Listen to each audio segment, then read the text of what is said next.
Bonjour à toutes et tous et bienvenue dans la saison 2 du podcast Partenaires de Voix. Cette année encore, nous vous proposons d'aller à la découverte du groupe Impérial, de ses projets et de ses talents. Nous fêtons d'ailleurs à travers leur voix une année particulière, celle de nos 150 ans. Nous sommes ravis de vous proposer ces moments d'échange à la rencontre des hommes et des femmes qui, par leur métier et leur talent au sein de notre mutuelle, se mettent au service de la transformation. Tous agissent concrètement à leur manière comme partenaires de vie de nos adhérents. Ainsi, ensemble, nous apprendrons à nous connaître et ferons connaître, malgré la distance, les 1001 talents qui, chaque jour, contribuent à faire bouger le monde de la santé. Bonjour à toutes et à tous et bienvenue dans la saison 2 du podcast Partenaires de Voix. Je suis Élise Alcoury, chef de projet communication au sein du groupe Impérial.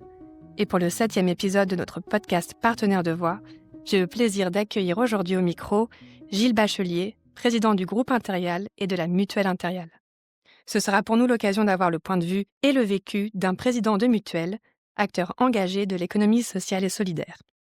Il nous partagera, entre autres, son parcours, ses convictions mutualistes et sa vision de l'avenir du monde de la santé.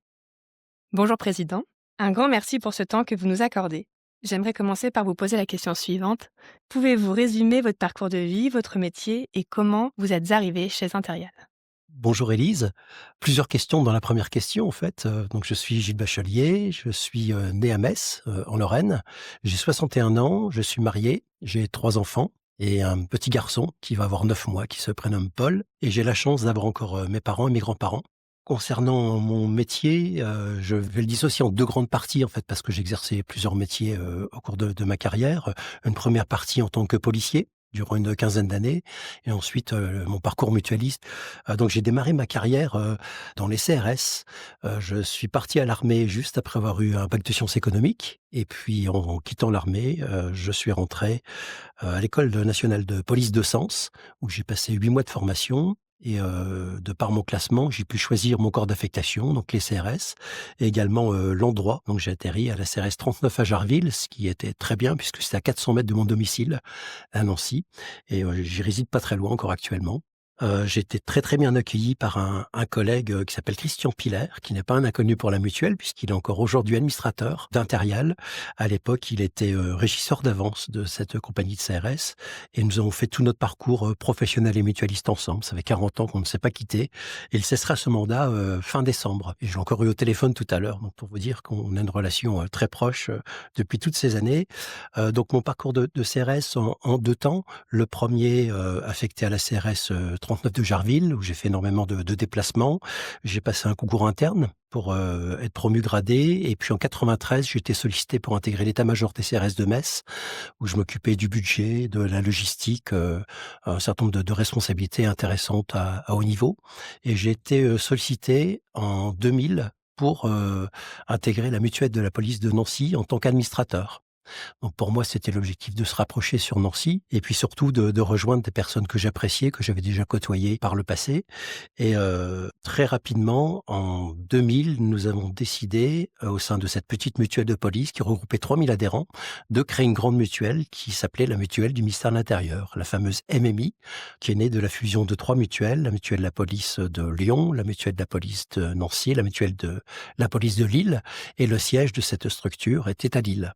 Donc un premier parcours police, un deuxième mutualiste.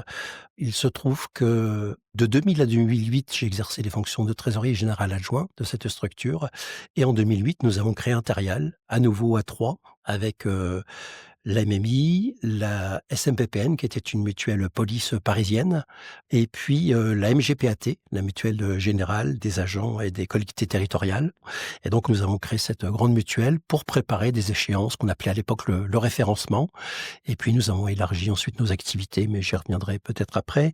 Et puis je suis arrivé chez Impérial parce que j'ai démarré dans les années 93 en étant simple correspondant de mutuelle lorsque j'étais affecté à l'état-major des CRS de Metz. Donc je faisais le lien avec le siège de la mutuelle qui était à Nancy et les adhérents de la Moselle. Donc, je voulais simplement rendre service aux collègues. À l'époque, on ramassait les feuilles de soins, il n'y avait pas les transmissions, ça se mettait seulement en place. On ramenait un chèque quand il y avait des soins dentaires ou de l'optique, donc c'est une vieille époque, il y a 40 ans maintenant. Donc un parcours quand même assez riche et puis toujours la même conviction qui ne m'a pas quitté depuis toutes ces années. Finalement, vous nous parlez de votre métier de CRS et votre métier, mutualiste. Les 2 sont liés et comment est-ce que vous pourriez nous dire, ce que le métier de CRS vous a appris de précieux pour la suite de votre carrière, notamment dans le monde mutualiste? Alors effectivement, c'est vrai que ces 2 métiers, ont énormément de points communs. On ne pourrait pas l'imaginer comme ça.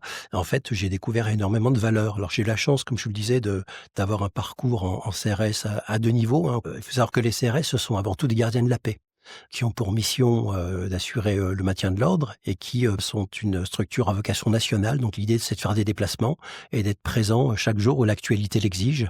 Donc c'était très intéressant puisque ça permettait déjà de voyager. Ça m'a permis de découvrir, la Guadeloupe, la Nouvelle-Calédonie, la Corse, puis quasiment toute la France où j'exerçais, régulièrement des missions, de police générale, de maintien de l'ordre, de rétablissement de l'ordre, quand c'était nécessaire. Et puis, à cette époque-là, j'ai découvert véritablement la vie en collectivité et le vivre ensemble et la solidarité. Parce que quand vous vous retrouvez en manifestation, que vous êtes 80 et qu'on vous demande de charger, eh ben, il faut compter sur les collègues et puis vous y allez. Donc c'est des choses que j'ai vécues en 86 puisque j'étais, présent, au moment des événements, de la mort de Malik Oussekine. Ça a eu des conséquences importantes en termes de changement de doctrine, de CRS et puis, une obligation, quelque part d'être très solidaires, les uns, auprès des autres.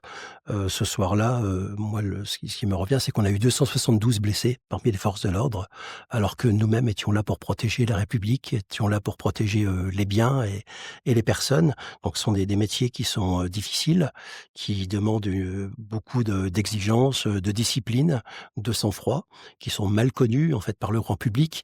Mais derrière chaque uniforme, il y a un homme et il y a une femme maintenant, puisque de plus en plus les femmes ont intégré ce corps, qui sont au service de la population et qui sont eux-mêmes un père de famille et qui simplement, mettent un uniforme pour rendre service, pour accomplir leur mission. Et la devise des CRS, c'est servir. Donc c'est à la fois servir la République, c'est servir les valeurs de la République, c'est servir, la population, c'est servir la liberté, d'aller de chacun et j'ai retrouvé moi ces valeurs-là au sein de la mutualité. Et il se trouve que les premières personnes que j'ai rencontrées, étaient des délégués mutualistes qui venaient présenter la façon de calculer les cotisations, les prestations dans les services. Et j'étais toujours, intéressé par la façon dont on calculait les cotisations, comment est-ce qu'on crée des prestations. Et ce qui fait que, j'ai eu très rapidement, cette fibre mutualiste au travers des personnes en fait, qui représentaient ce collectif et puis qui n'hésitaient pas à y consacrer du temps, bénévolement, à toujours expliquer, à être, aux petits soins, mais j'ai découvert en fait un nouveau monde. Je me dis: «Mais c'est fou d'avoir des dispositifs aussi vertueux qui sont méconnus et avec, des solidarités qui sont mises en place depuis très longtemps et des personnes qui les incarnent, au quotidien». Donc c'était peut-être l'élément déclencheur et lorsqu'en 93 on m'a sollicité pour rejoindre l'état-major des CRS de Metz, la mutuelle de la police de Nancy cherchait un correspondant pour, représenter la Moselle. À l'époque, l'appellation, c'était le délégué des isolés et donc j'ai accepté bien sûr, parce qu'on m'avait rendu service. La moindre des choses, c'était, également moi-même de consacrer du temps aux autres, de devenir, correspondant, ce que j'étais pendant quelques années, puis ensuite, délégué d'assemblée générale, ensuite délégué à la commission de contrôle. Donc je me suis de plus en plus intéressé au mode de fonctionnement. Donc j'ai découvert comment fonctionne la sécurité sociale et puis tous les rouages petit à petit de la mutuelle. J'ai appris par la suite qu'on m'observait depuis quelques années puisque les anciens qui étaient en place, cherchaient un jeune pour assurer la succession et c'est comme ça qu'on m'a sollicité en 2000 pour, exercer mon premier mandat d'administrateur. On en parlera juste après. Je voudrais rebondir sur ce que vous venez d'évoquer, sur des valeurs incarnées par des individus au sein du monde de la mutualité. Chez Interial, il y a également des personnes qui incarnent la raison d'être qui a été, créée, formalisée il y a 3 ans maintenant, Oui. en s'inspirant de retours d'expérience, venant de tout l'écosystème de la mutuelle. On peut donc dire vraiment qu'elle est incarnée par tous ceux qui sont amenés à y travailler. En tant que président, comment l'avez-vous incarnée à travers les années, cette raison d'être? Alors, je l'incarne au quotidien, mais moi, j'ai quand même le souvenir d'avoir vécu un grand moment il y a 3 ans, puisque c'était véritablement une démarche de co-construction. Donc, on est allé solliciter à la fois des délégués, même des gens qui n'étaient pas dans la mutuelle, pour voir quelle était leur perception de notre organisme. Nous avons les administrateurs, nous avons beaucoup de collaborateurs qui ont contribué à cette raison d'être, et c'était un grand moment, puisque pour la première fois, on a réussi à poser des mots sur des actes. Et en fait, tout le monde s'est reconnu au travers de cette raison d'être. Et et je sais que l'ensemble des administrateurs ont à cœur de l'incarner au quotidien. D'ailleurs, les collaborateurs eux-mêmes ont été sollicités pour démontrer comment est-ce qu'eux-mêmes l'incarnaient. Je pense que c'est un moment de partage qui était intéressant, que nous avons pu présenter à l'Assemblée générale. On avait 250 délégués encore à l'époque, qui eux-mêmes ont contribué à faire évoluer le petit film qui accompagnait cette raison d'être. Et moi, j'incarne vraiment au quotidien, puisque ce sont toutes les valeurs que l'on véhicule. C'est l'objet en fait de la mutuelle qui se trouve dans cette maxime, si j'ose dire. Le fait d'être présent, d'être partenaire de vie, c'est-à-dire que la promesse que l'on fait à nos adhérents, c'est de les accompagner depuis l'entrée dans l'administration jusqu'en fin de vie. Donc dans leur parcours professionnel, jusque dans les moments familiaux les plus difficiles, parce qu'on sait tous comment ça terminera, on ne sait pas quand, mais on finira tous au même endroit. Et donc même dans ces moments-là, nous avons mis en place des dispositifs pour les accompagner. Et nous sommes dotés également d'outils spécifiques pour incarner le fait que nous souhaitions être force de proposition, faire évoluer les dispositifs légaux au travers du Continuum Lab, le think tank que nous avons créé, où il est vraiment conduire un certain nombre d'études, d'analyser des choses, d'en tirer des conclusions, d'être force de proposition et d'alimenter les pouvoirs publics de façon à les éclairer sur les décisions plutôt que de subir des décisions qu'on nous impose. Donc être véritablement acteur.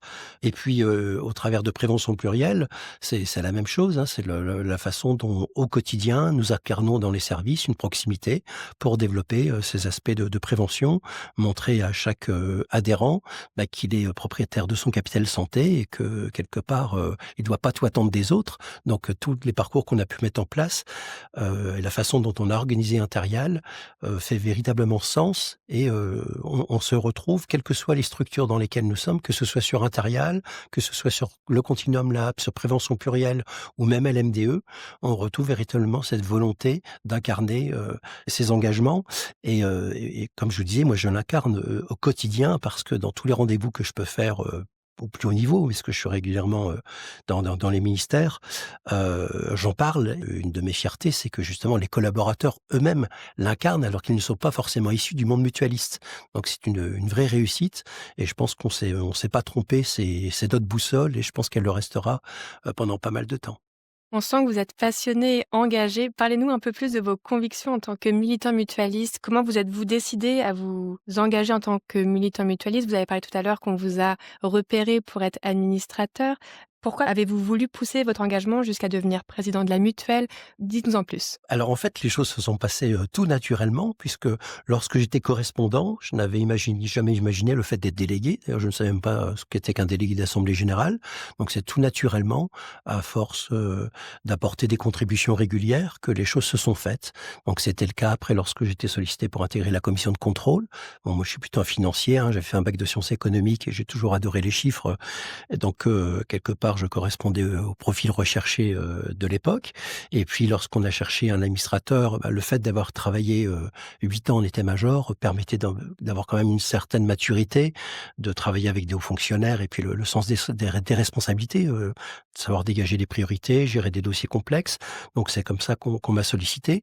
Mais j'imaginais pas, lorsque j'ai intégré la mutuelle La Police de Nancy, 3000 adhérents, de devenir trésorier général adjoint de la mutuelle du ministère intérieur. On était 3000 adhérents, on s'est retrouvé dans une structure en 2000 qui, à l'époque, comptait 78 000 adhérents. Et 8 ans après, sans commerciaux, ça n'existait pas à l'époque. On n'avait même pas de directeur général, on n'avait que des élus. 8 ans après, on était 170 000. Donc cette passion que vous évoquez, en fait, on l'a toujours eue, mais je n'étais pas le seul, on était à plusieurs à la partager. Bon, c'est ce qui a toujours fait notre force et je pense que la force du collectif est très très importante et surtout lorsque l'on fait des choses qui font sens, puisque systématiquement on est là pour accompagner les collègues, on rend service au quotidien. Le fait de le faire bénévolement, je pense que c'est une valeur aussi importante. Une mutuelle, avant tout, c'est une personne morale de droit privé à but non lucratif. Donc on ne rémunère pas d'actionnaires. La seule chose qu'on souhaite, c'est équilibrer les comptes, ou faire un petit peu plus, puisqu'on a la nécessité de dégager des fonds propres pour alimenter nos marges de solvabilité. Mais derrière, c'est la façon dont nous faisons les choses. C'est pas le tout dégager un compte de résultat du 1er janvier au 31 décembre, c'est surtout la façon dont on conduit. Et puis chaque jour, on apporte cette pierre à l'édifice. Donc cette passion, effectivement, elle existe depuis toujours, mais j'avais jamais imaginé un jour devenir président de la structure. D'autres l'avaient imaginé pour moi, paradoxalement. Lorsque j'étais à la mutuelle de la police de Nancy, tout le monde me voyait comme le futur président de la mutuelle La Police de Nancy. Lorsque j'ai intégré la mutuelle du ministère de l'Intérieur, tout le monde me voyait président de la mutuelle du ministère de l'Intérieur. Et puis à Intérial, les choses se sont faites naturellement, puisque j'ai repris des études en 2007-2008, où j'ai passé une licence professionnelle. J'ai eu un diplôme universitaire à la Sorbonne, un diplôme de responsable mutualiste. Et puis, quelques temps plus tard, j'ai fait une formation à l'ESSEC sur la stratégie des mutuelles. Donc, j'ai fait des formations de haut niveau qui m'ont permis d'acquérir un certain nombre de compétences, aujourd'hui de gérer des dossiers complexes. Et puis, je me suis toujours spécialisé sur les sujets nouveau quand Solvabilité 2 est arrivé, cette grande réforme européenne, ça a rebuté beaucoup de personnes et moi au contraire, je trouvais que c'était des choses passionnantes parce qu'il y avait tout à créer et plutôt que de subir une réforme européenne, il était intéressant de voir comment est-ce qu'on pouvait nous saisir des opportunités dans le cadre de cette transposition. On devait être 10 en France à travailler sur ces sujets-là et j'ai pu mettre en place les premiers questionnaires d'impact, les fameux KISS, KISS 1, KISS 2, KISS 3, KISS 4, KISS 5 pendant 3 ans pour mettre en place le calibrage des mutuelles. C'est des travaux très intéressants, très techniques, mais je pense qu'aujourd'hui, pour faire un bon élu, on est obligé de maîtriser la technique. C'est plus comme par le passé où les élus prenaient des grandes décisions et puis disaient au directeur général, tenez, vous avez vos feuilles de route, mettez ça en place. Aujourd'hui, c'est la co-construction et du reste, Solvabilité 2, vous avez la nécessité d'avoir 2 dirigeants effectifs avec le double regard, la paire d'yeux, avec des fonctions clés, des personnes qui sont fit and proper, donc compétents et honorables, tant du côté des opérationnels que du côté des élus. D'où la nécessité de mettre en place des parcours de formation de haut niveau, de façon à pouvoir être éclairé au maximum et prendre les bonnes décisions. Donc, j'ai eu la chance, à l'issue de ces études, j'étais le premier en France à écrire aussi sur l'avènement des comités d'audit. En France, je m'étais spécialisé sur ces sujets-là, ce qui m'a permis de devenir président du comité d'audit d'Intérial. Ensuite, j'étais secrétaire général, j'étais trésorier général, j'étais vice-président en charge du réseau bénévole, vice-président en charge de l'offre. Et il était prévu que je passe président dans les années 2020. Et sauf qu'en 2018, les choses se sont précipitées un petit peu. Et puis, je suis arrivé un mardi matin pour siéger à un bureau. Puis 2 heures après, j'étais élu président par le conseil d'administration. Et puis, j'en suis très heureux parce que j'ai su constituer des équipes solides avec un mélange à la fois d'élus aguerris qui acceptaient d'être là pour accompagner la nouvelle gouvernance que je mettais en place avec des jeunes qui n'avaient jamais occupé des fonctions importantes. Mais Sébastien Neveu, je l'ai nommé premier vice-président il y a 8 ans.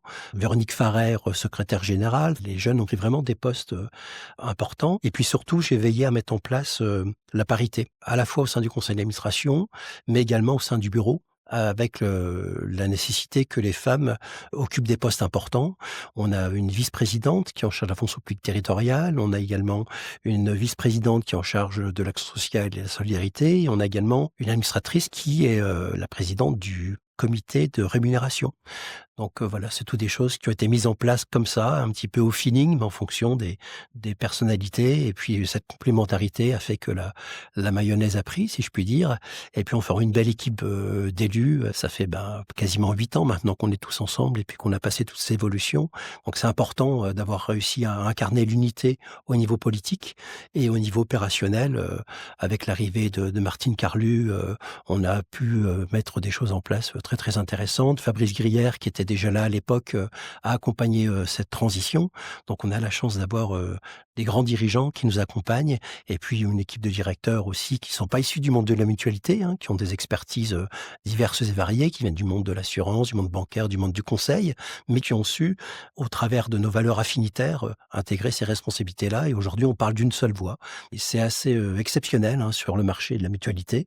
On est connu pour avoir cette synergie-là entre élus opérationnels et je pense que c'est vraiment une réussite. Moi, j'étais bercé un petit peu par le passé. J'entendais les difficultés des conflits entre les TIF et les TEUR. Alors, c'est les conflits entre les administratifs et les administrateurs. Alors que pour moi, on était tous dans le même bateau, puisque l'objectif était justement d'accomplir notre raison d'être, de servir, non pas servir la République comme on le faisait, mais je pense qu'on a vraiment aujourd'hui une mutuelle qui est en capacité d'incarner cette raison d'être au quotidien et tout le monde y prend du plaisir. Oui, ce sont vraiment de très belles réussites dont vous nous parlez. Parmi toutes ces réussites, de quoi êtes-vous le plus fier ? Je suis très fier de la façon dont on a réorganisé le groupe. Je trouve que ça fait vraiment sens, c'était très complémentaire avec, Intérial, donc Mutuelle, qui est la structure, assurantielle, hein, spécialiste de la santé individuelle ou collective, également, sur la prévoyance. C'est à la fois présent sur l'État, sur la territoriale et puis, avoir, sauvé la Mutuelle des étudiants, la MDE, il y a quelques années. Je pense que c'est une grande fierté et puis le fait d'avoir su, mettre en place des dispositifs innovants comme Prévention Plurielle, puisqu'il y a 4 ans que lorsque nous avons créé Prévention Plurielle, nous avons eu un prix d'innovation. On est la seule mutuelle de prévention, qui s'autofinance en France, hein. Ce modèle est unique et là, on peut vraiment en être fier puisque ça fait partie des actifs, différenciant notre mutuelle. Le think tank du Continuum Lab aussi, c'est parti, d'une simple idée, d'essayer de mettre des gens autour de la table qui viennent d'horizons différents pour essayer de réfléchir ensemble et d'incarner le continuum de sécurité et je pense qu'on a véritablement réussi à donner cette envie d'avancer ensemble, ce partage et puis, si je devais peut-être trouver une chose, je pense à des échanges qu'on a régulièrement avec, Martine Carlu, qui me dit souvent: «Président, il faut à tout prix qu'on conserve notre supplément d'âme» et je lui dis: «Vous vous rendez compte Martine, ce que vous dites, notre supplément d'âme?» Pour avoir un supplément d'âme, encore faut-il avoir donné une âme à la structure et je pense que ça, nous avons réussi à le faire. Donc on a mis quelques années. Ça n'a pas été simple puisque l'histoire était compliquée, Intérial, hein, il y a quelques années. Sauf que, au quotidien, je pense que notre sincérité, la volonté, d'être à l'écoute des uns des autres, d'essayer d'accompagner, d'avoir cet esprit d'entraide, de co-construction, fait qu'aujourd'hui, nous sommes vraiment en capacité de l'incarner. J'ai souhaité baptiser notre think tank le Continuum Lab parce qu'il s'inscrivait dans la continuité donc du continuum de sécurité, puisque c'est la loi qui avait été mise en place à l'époque par les 2 députés qui avaient travaillé sur ce dossier. Donc le continuum par rapport au continuum de sécurité et le lab parce que c'est la contraction de laboratoire. C'est moitié labeur, moitié oratoire, donc moitié matériel, moitié esprit et quand vous conjuguez l'envie, le matériel et l'esprit, vous arrivez à donner une âme à la structure et aujourd'hui le Continuum Lab est une structure vraiment où les gens s'investissent énormément, bénévolement. On a des gens autour de table d'un très, très haut niveau, y compris au sein de notre, comité, scientifique. On a 12 chercheurs, des universitaires de grande qualité, parmi les meilleurs en France, qui travaillent bénévolement à nos côtés, donc qui trouvent également du plaisir, comme c'est le cas sur Prévention Plurielle, qui également, s'est doté d'un comité scientifique qui valide tous les projets qui sont portés par les équipes. Donc tout cet esprit-là, je pense que c'est unique. C'est quelque chose qui ne pourra pas se reproduire, ailleurs puisque ce sont les personnes que nous sommes qui l'avons créé. Donc ça nous appartient et je pense que, voilà, c'est peut-être, ça dont je suis plus fier, au niveau professionnel. Après j'ai quelques fiertés d'un point de vue, personnel, hein, par rapport à la chance que j'ai d'avoir une famille unie. Tout le monde habite sur Nancy, donc on se voit très régulièrement avec, des bandes de copains, d'amis, sincères qu'on connaît depuis très, très longtemps. Donc je suis chanceux. On voit que vous êtes un président humain avec des réussites, mais j'imagine quelques échecs. Est-ce que vous accepteriez de nous parler d'une situation que vous avez vécue comme un échec et l'enseignement que vous en avez tiré? Alors, je ne sais pas s'il faut véritablement dire que c'est un échec, parce qu'effectivement, il est vrai qu'on a toujours des objectifs de réussite et puis parfois il arrive qu'on n'atteigne pas, l'objectif qu'on s'était fixé. Je pense, on peut parler peut-être de ce que l'on a vécu dernièrement avec le fait de ne pas être retenu sur l'appel d'offres santé, du ministère de l'Intérieur. Moi, je rappelle avant tout qu'on a gagné le ministère de la Justice. On est la seule mutuelle en France à avoir été retenue à la fois sur la santé, sur la prévoyance. Donc sur 3 appels d'offres auxquels nous avons répondu, on en a remporté 2. Et puis en fait, je pense qu'il y a ce que l'on maîtrise et ce que l'on ne maîtrise pas. Et à 99%, on maîtrisait les choses. La seule chose qu'on ne maîtrisait pas, c'était, la façon dont le ministère allait trancher ce sujet de tarification où, nous avons véritablement, incarné notre raison d'être dans la réponse que nous avions faite. L'idée était vraiment de faire de cette grande réforme, de la protection sociale complémentaire, pas uniquement un accompagnement financier de la part des pouvoirs publics, mais démontrer qu'Intérial est en capacité d'accompagner les services RH, les collègues. Vous savez que malheureusement dans la police, il y a encore beaucoup de suicides, il y a beaucoup de blessés, il y a pas mal de difficultés et aujourd'hui, nous avons mis des structures en place qui nous permettent de répondre à ces difficultés, d'accompagner les collègues. On a 2500 personnes aujourd'hui qu'on accompagne au quotidien et donc en fait, on a fait une réponse en intégrant tous ces services-là qui représentent un coût d'accompagnement et on ne voulait surtout pas, brader la mutuelle. Donc on a fait fait une réponse technique, financière qui nous paraissait être la plus respectueuse de nos propres équilibres et de ce qu'on l'on pouvait apporter. Et puis bon, l'administration a fait un choix un petit peu différent. Peut-être comme un échec le soir où on a appris les choses parce que tout le monde nous voyait vainqueurs et ça faisait quasiment 3 ans qu'on travaillait nuit et jour, y compris les week-ends sur ces projets-là qui ont été décalés dans le temps. Donc ça a mis une pression en interne importante. Les élus ont été très mobilisés, mais les collaborateurs encore plus, tous ceux qui ont répondu sur l'appel d'offres. Je rappelle qu'on est parti d'une page blanche avec AXA. La réponse fait plus de 1000 pages. Chaque mot a été pesé, tous les calculs ont été faits par nos propres actuaires, des actuaires extérieurs. Enfin, c'était un gros projet, une vraie aventure humaine où je pense qu'on a appris beaucoup. Donc c'est pour ça que je ne dirais pas que c'est véritablement un échec. Moi, je pense plutôt qu'il faut tirer les enseignements de cette expérience-là. On a pu identifier la façon dont on pourrait répondre la prochaine fois. Il est important de conserver le doute. Le lendemain de l'annonce, on a passé une journée complète à travailler avec les vice-présidents et les directeurs qui étaient présents. Et en fait, en une journée, on a fait un nouveau projet pour se réinventer. Et moi, j'ai trouvé une force considérable, une force de résilience qu'on n'avait pas imaginée. J'en étais même ému de voir la façon dont les gens avaient réussi à se mobiliser. Et puis, comme on a vécu cette mésaventure un petit peu comme une injustice et que nous sommes déjà tous passionnés, on était plus galvanisés que jamais. Et je pense que ça incarne le renouveau, cette continuité, mais encore amplifiée. Et quand on voit la façon dont les équipes aujourd'hui sont engagées sur le terrain, quand on voit le nombre de permanences qui ont été tenues sur les sites, on a eu un engagement exceptionnel de la part de nos collaborateurs, mais à tous les niveaux. L'on peut véritablement aussi être fier d'avoir su incarner cela. On est complètement dans notre raison d'être. On a obtenu la confiance du ministère de la Justice. C'est la 2e fois. Nous étions déjà mono-référencés. Donc, c'est important qu'ils nous reconduisent leur confiance. Et dans le même temps, leur confiance nous engage et nous honore.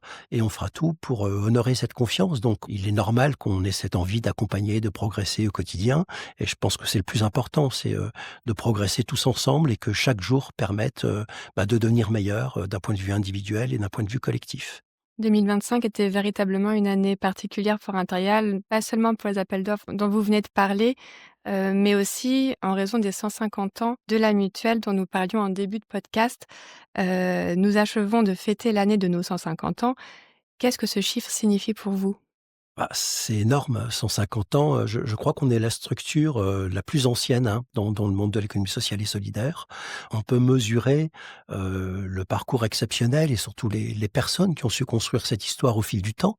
On est parti d'une volonté d'une poignée d'hommes qui ont voulu mettre en place des solutions d'entraide, d'incarner déjà cet esprit mutualiste, de mettre au pot commun pour accompagner les aléas des uns et des autres. Et au fil du temps, on a su agréger des populations au niveau local, après d'horizons différents, toujours en ayant cette conviction et ce sens de faire des choses correctes. Je suis un vieux mutualiste maintenant et donc je pense très souvent aux anciens qui étaient là avant nous. Moi, j'ai connu des personnes qui étaient fabuleuses. Et d'ailleurs, pour vous dire, il y a pas une décision aujourd'hui que on est amené à prendre sans que je pense à eux, en disant qu'est-ce qui fera à notre place, puisque nous sommes les héritiers de ces personnes qui ont donné, certains ont hypothéqué leur maison, il faut savoir, pour la mutuelle. Donc on a des histoires incroyables qui sont pas connues du grand public, malheureusement, mais on a des gens vraiment qui ont fait des sacrifices pour pouvoir mettre en place ces dispositifs collectifs d'accompagnement. Donc on a un devoir de mémoire vis-à-vis d'eux, et je pense qu'au travers de notre raison d'être, il nous faut incarner ce devoir de mémoire au quotidien. Je pense que c'est important. On a démarré en 1875 avec quelques personnes. Aujourd'hui, nous couvrons un demi-million de personnes. Et ce qui est important, c'est de conserver ces valeurs-là. Moi, je suis très heureux sur le plan personnel de ne pas avoir changé. Lorsque j'ai intégré la mutuelle de la police de Nancy, de 3000 adhérents, moi, j'ai le sentiment d'être le même. Et simplement, on essaye en plus grand de faire l'accompagnement qu'on faisait. À l'époque, on connaissait le nom des adhérents, on connaissait les prénoms des conjointes, on connaissait les prénoms des enfants. C'était vraiment une mutuelle familiale. Et je pense que c'est pas parce qu'on est une grande mutuelle que on doit mettre les gens dans des cases ou derrière des numéros de sécu. Je pense que c'est là l'incarnation d'une mutuelle affinitaire. C'est de s'intéresser aux personnes, d'être à l'écoute, de prendre le temps, de les accompagner. Et puis Surtout d'avancer ensemble. Je pense qu'il est important de partager à la fois en interne nos projets, mais surtout qu'on s'assure qu'ils sont en adéquation avec les besoins des collègues que nous protégeons. Alors on va avoir un enjeu, à partir de 2026, puisque historiquement nous étions une mutuelle, créée par des fonctionnaires, gérée par des fonctionnaires pour des fonctionnaires, et nous avons le bonheur, d'avoir intégré la MIAG, la Mutuelle Interprofessionnelle Anti-Guyane, donc rebaptisée Mutuelle Interprofessionnelle du groupe Interial. Donc on va avoir un nouvel enjeu puisqu'on va devoir se positionner sur un nouveau marché que eux connaissent très bien, mais nous on va le découvrir. Donc on va avancer ensemble et puis ça va présager de belles perspectives parce qu'on va pouvoir diversifier aussi nos populations. On a toujours eu cet effet de balancier où, quand on travaillait énormément sur l'État, on pouvait transposer ensuite ce que l'on avait appris sur la territoriale et inversement. Bah là, ce qu'on a appris sur l'État, sur la territoriale, sur le monde de la jeunesse, on va pouvoir le transposer dans le monde interprofessionnel et ce qui vraiment est très très important en termes de positionnement. Donc, je pense qu'on a vraiment fait les bons choix politiques, stratégiques au bon moment. Il aura fallu attendre 150 ans pour qu'on ne soit plus une mutuelle de fonctionnaires, mais une mutuelle ouverte à l'ensemble de la population avec des cibles, si j'ose dire, que nous choisirons, hein, qui correspondent à nos valeurs. Et puis, je pense que nous avons vécu une année exceptionnelle, puisqu'avec ce cadre de la protection sociale complémentaire, hein, cette fameuse PSC, on est véritablement sur un changement de paradigme où on gère à la fois maintenant de l'individuel, du collectif, avec des systèmes d'information différents, avec des partenaires que nous n'avions pas par le passé, énormément d'exigences, et ce qui a nécessité une transformation très profonde de la mutuelle qui est enclenchée depuis quelques mois maintenant déjà, mais qui va encore s'accélérer bien sûr pour être compétitif par la suite, puisqu'il faut qu'on tire les enseignements de ceux qui ont remporté sur les autres marchés. Donc à nous de nous adapter à ce nouvel environnement, à nous de faire les choix. Ben, notre avenir, il n'appartient qu'à nous. Et moi, je suis très confiant par rapport à notre force de conviction et quand on fait la somme des talents, l'engagement des uns des autres, que ce soit les services de gestion à Lille, à Toulouse, l'ensemble des collaborateurs qui sont dans toute la France, les départements d'outre-mer. J'ai eu la chance d'aller leur rendre visite il y a 3 semaines en Guadeloupe. Là, on a des gens qui, à deux, ils ont fait un travail formidable au sein du ministère de la Justice et nos collaborateurs sont déjà connus et reconnus alors qu'on vient seulement d'intégrer ces dispositifs-là. On a vraiment des gens qui portent la mutuelle à bout de bras et ça, c'est vraiment une grande fierté et l'une des raisons pour laquelle je suis aussi passionné d'exercer cette responsabilité-là que je n'avais pas imaginé un jour, mais vraiment qui m'a ouvert de nouveaux horizons et m'a permis de découvrir des femmes et des hommes exceptionnels. Une belle aventure humaine. Vous nous parlez des nombreux changements d'Intérial depuis sa création. Vous nous parlez de votre fierté de vous être toujours le même homme, porté par les mêmes valeurs depuis le début de votre engagement. Et vous nous parlez de l'avenir d'Intérial qui va être entre nos mains, nous collaborateurs et nos administrateurs. Pour vous, quelles sont vos aspirations pour le futur d'Intérial et même plus globalement pour le monde de la santé qui est en plein bouleversement actuellement? Je pense que justement Intarial a sa place dans le monde de la santé qui effectivement vit une situation complexe, hein. On connaît les déserts médicaux, on voit que ça fait des années qu'on n'arrive pas à remédier, à trouver des solutions pérennes. L'hôpital aujourd'hui est complètement saturé. On se retrouve avec une problématique par rapport au vieillissement de la population, avec des maladies chroniques qui augmentent d'année en année, ce qui nécessite justement des transferts de charges de la sécurité sociale vers les mutuelles, puisque dans le même temps ça pèse dans les comptes publics. La protection sociale, c'est 50% du budget de la France, hein, c'est pas rien. On est à un moment où les transitions sont importantes et au moment où on est dans une société qui est fragmentée, qui est chamboulée, à la fois en interne et puis avec un contexte géopolitique qui est pas simple à gérer. Et puis des choix que l'administration doit faire, hein. Je pense que quelles que soient les personnes qui sont en responsabilité, avec 3 200 milliards d'euros de dettes, on ne peut pas trouver des solutions comme ça du jour au lendemain. Donc ce sont toujours des choix, des priorités. Et nous, je pense qu'on a notre part. Le dispositif de protection sociale en France est réputé comme l'un des meilleurs au monde, alors qu'on voit bien qu'il atteint parfois ses limites. Mais je pense qu'à un moment donné, on ne peut pas attendre tout des autres et il faut que nous soyons nous-mêmes acteurs de notre propre santé. Et les dispositifs qui ont été mis en place au sein de notre mutuelle et surtout de prévention plurielle démontrent qu'à un moment donné, on peut avoir notre rôle à jouer. Dès lors qu'on sensibilise les collègues, on a des retours très, très importants, très intéressants, hein, en termes de taux de satisfaction. Depuis des années que nous conduisons des actions de prévention dans les services du ministère de l'Intérieur, en police dans un premier temps, puis en préfecture par la suite et maintenant, côté justice également, en fonction publique territoriale, auprès des collectivités qui le souhaitent. On voit que dès lors qu'on prend le temps de sensibiliser les personnes, de leur expliquer la façon, dont ils peuvent agir sur leur propre santé, le fait d'avoir mis en place des dispositifs d'accompagnement fait qu'on a des outils à notre disposition pour aider les gens. La société ne va pas régler tout du jour au lendemain.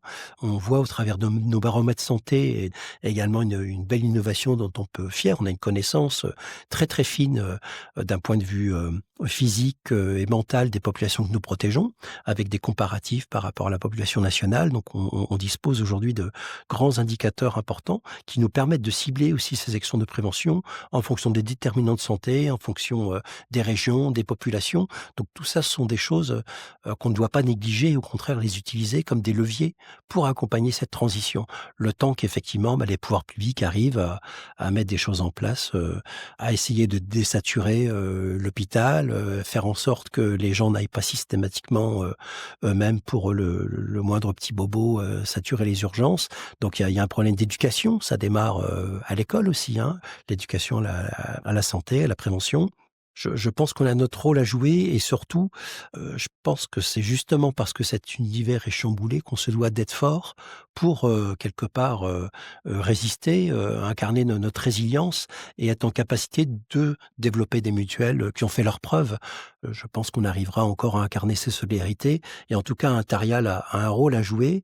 On a beaucoup d'adhérents qui nous accordent leur confiance, des gens qui sont là de longue date. J'ai eu l'occasion de faire un courrier à nos retraités il y a pas longtemps. C'était très, très apprécié. Donc ne serait-ce qu'un petit courrier pour incarner cet accompagnement, ça fait toujours plaisir, mais on a des gens qui nous accompagnent depuis très longtemps, donc à nous de continuer à se doter des moyens et je pense que l'envie qui nous habite tous, d'avancer fera la différence. En tout cas, moi, je suis très confiant dans l'avenir et très confiant dans les hommes et les femmes, qui incarnent notre belle mutuelle. Merci beaucoup, Président, pour cet échange riche d'informations, de convictions. Bravo pour votre engagement de Je vous en longue prie. date au service des autres, de leur santé et de leur bien-être. Vous nous avez parlé de valeurs humaines, de solidarité, de proximité. Ça nous encourage et ça fait du bien. Si vous aviez un mot de conclusion, une phrase que vous aimeriez que nous retenions, quelle serait-elle? Alors à titre personnel, comme je le disais, j'habite Nancy. Sur la place Stanislas, vous avez une statue du roi Stanislas, qu'on appelait Stanislas le bienveillant, qui était une personne profondément humaniste, qui a fait beaucoup de choses, pour les autres. Sa maxime, c'est le vrai bonheur, c'est de rendre les gens heureux. Donc moi, c'est cette maxime-là que j'essaie d'incarner au quotidien avec humilité et puis, concernant Intarial, je dirais la confiance, notre force. Merci beaucoup. C'est C'était moi tout qui vous bon. remercie. Merci. À bientôt. À bientôt. Merci d'avoir écouté cet épisode. J'espère qu'il vous a plu, j'espère qu'il vous a inspiré. J'ai hâte de vous retrouver bientôt pour vous faire découvrir de nouveaux projets et de nouveaux talents du groupe Intérial.